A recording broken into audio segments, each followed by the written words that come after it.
হুকুমের গোলাম। আপনার চাকরি শেষ, আপনাকে কেউ বাঁচাতে পারবে না। আমি তো হুকুমের গোলাম। আপনাকে সুপারিনটেন্ডেন্ট কেন বিচারপতি বাঁচাবে না? আমি তো হুকুমের গোলাম। আমি বললাম তো আপনার চাকরি শেষের দিকে, আপনি আমাকে ছাড়েন। আরে বাবা আমি হুকুমের আপনি গোলাম। আমাকে ছাড়েন। কেন উঠাবে স্যার? আপনি কিন্তু অতিরিক্ত অ্যাডভান্স দেখাইলেন। দীর্ঘদিন কিন্তু গাজীপুরে থেকে আসছেন। আপনি কিন্তু আমার সাথে এক্সট্রা কিন্তু ই করলেন এটা স্যার।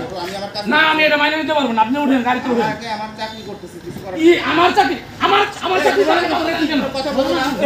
আমাদের এই অভিযুক্ত কারারক্ষীর গতকাল রাত্রিতে 3টা থেকে ডিউটি ছিল কারাভ্যন্তরে। তো ডিউটিতে গমনকালে রুটিন তল্লাশিতে তার নিকট হতে গাঁজা উদ্ধার করা হয়।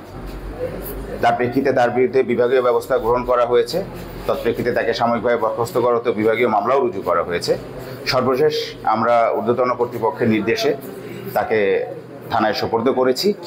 পরবর্তী বিচারিক কার্যক্রম আইনি প্রক্রিয়া চলবে। তার ব্যাপারে ইতিপূর্বেও মৌখিকভাবে বিভিন্ন সময় বিভিন্ন অভিযোগ শোনা গিয়েছিল, যার প্রেক্ষিতে জেল সুপার মহোদয় প্রায় 2 সপ্তাহ আগে তাকে ব্যক্তিগতভাবে ডেকে নিয়েও খুব সুন্দরভাবে বুঝিয়ে সতর্কও করেছেন, কিন্তু সর্বশেষ তিনি নিজেকে শুধরাননি। গত রাত্রিতে তার নিকট থেকে গাঁজা উদ্ধার হয়েছে। বাকি বিচারিক কার্যক্রম আইনি প্রক্রিয়ায় চলতে থাকবে। একনল অ্যাডভান্সড হাইজিন সোপ, এবার জীবাণু ধুলাবালি ঘাম ক্লিন বোল্ড। আমাকে আপনি সাময়িকভাবে বরখাস্ত করে ভেলকাপ নিয়ে আমাকে আপনি আমার চা খাওয়া দাওয়া যেটা করে নির্দেশনা আমার সেটা করতে দেন। এই ভাই তোরা তো গাড়িতে এই পাওয়ার কই পাইছেন আপনি?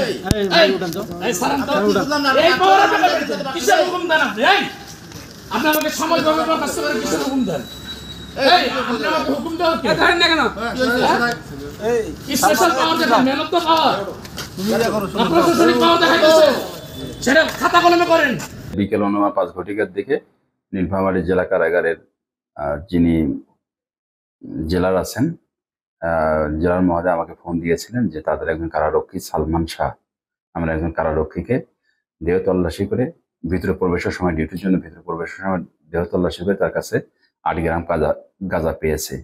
এই সংবাদের ভিত্তিতে আমি সাব ইন্সপেক্টর অমিত কুমারকে সেখানে পাঠানো হয়েছে।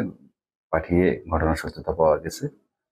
তো তাদের উপস্থাপিত আলামত এবং আসামিকে থানায় নিয়ে আসা হয়েছে। তারা এজাহার দায়ের করতেছেন মামলা প্রক্রিয়াধীন। সিসি ক্যামেরায় সব ফুটেজ চলে উঠতেছে। আপনার যে পাওয়ার আছে দেখাইতেছেন। আমি আমার কাজ আমার কথা আছে রাশেদ ভাই, আপনি ওঠেন গাড়িতে ওঠেন। আমি আমার পাওয়ার দেখাচ্ছি না, আমি আমার কাজ করতেছি। না আমি আমার নির্দেশনা বাস্তবায়ন করতেছি। না না না আমার মোবাইল ফোন দেন। মোবাইল দিবি, আপনি ওঠেন। মোবাইল আপনি গেটে থেকে আমাকে আপনার মোবাইল আপনি পেয়ে যাবেন, আপনি ওঠেন গাড়িতে ওঠেন। কি কোথায় নিয়ে যাব? গাড়িতে ওঠেন না, কোথায় গেলে পাবো? আপনি গাড়িতে উঠবেন না। আমার ছুটির কাগজটা নাই। হ্যাঁ ছুটি কাগজ দেবেন। আজকের মধ্যে ছুটি পাস করব। আচ্ছা গাড়িতে ওঠেন, করে দেবো। দাঁড়ান স্যার। আচ্ছা গাড়িতে ওঠেন। আচ্ছা স্যার আরো কথা আছে। এটা স্যার তো না না গাড়িতে ওঠেন। এই গাড়ি তো নাকি? এটা গেছে। কি সমস্যা কি?